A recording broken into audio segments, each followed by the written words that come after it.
Have you ever snapped at someone and 5 minutes later wondered, why did I react like that? Your heart was racing, your chest felt tight, and suddenly your emotions took over before your mind could catch up. In the clinical world, we call this emotional dysregulation. It shows up across many conditions from ADHD to trauma. But honestly, it could happen to anyone when the nervous system gets overloaded. Your brain often reacts to emotional threats using the same stress response it would use for physical danger. So your body shifts into fight or flight mode before you can even have time to think clearly. Hi, I'm Tina Smith, a licensed professional counselor, and today we're going to talk about something surprisingly simple that can help you regulate emotional swings. It starts by paying attention to what your body is telling you. When emotional dysregulation happens, the body reacts before the mind catches on to the threat. That means emotional regulation often begins with something very basic: awareness.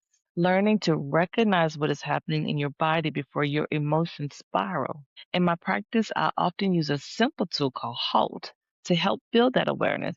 So HALT stands for hungry, agitated, lonely, or tired. It sounds simple, but these four states are behind a great deal of emotional reactions. So let's walk through HALT, HALT. First, let's start with hunger. Are you hungry? Sometimes the problem isn't the conversation you're having, it's the fact that you haven't eaten since 9 this morning. Hunger is your body asking for resources. When your blood sugar drops, irritability and emotional reactions can spike quickly.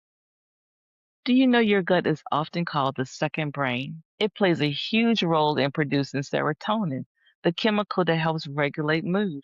So sometimes emotional stability begins with something as simple as eating real food. All right, next question. Are you agitated? So agitation can feel like a restless buzz in the body, maybe tension in your shoulders, heat in your chest, or racing thoughts. When life keeps us under stress, the body releases cortisol. That hormone prepares the body for action. But if we stay in that state too long, everything starts to feel overwhelming. Sometimes the most helpful step is simply to pause, step outside, take a slow breath in for 5 seconds and then slowly release for 5 seconds.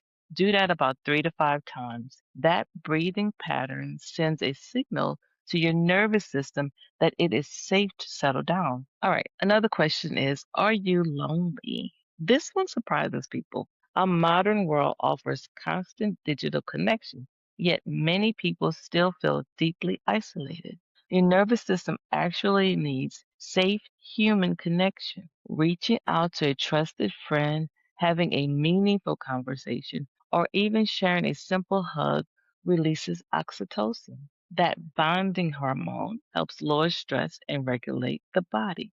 Finally, are you tired?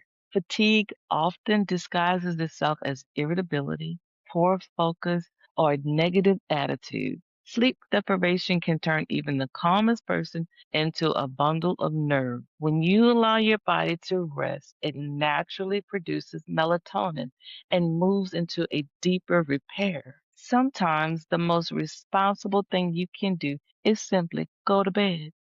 When these basic physical needs are met, emotional regulation becomes much easier. This is why awareness matters. When you learn to notice these patterns early, you give yourself the chance to respond instead of simply reacting. Head over to shopbranchesofhope.com for tools like Peace Over Panic, a 30-day devotional journal that blends therapeutic grounding with biblical truth.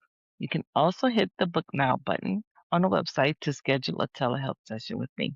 So, what I want you to remember is this: emotional regulation begins with pausing or halting long enough to listen to what the body is asking for. So, take a deep breath, and I will see you next time.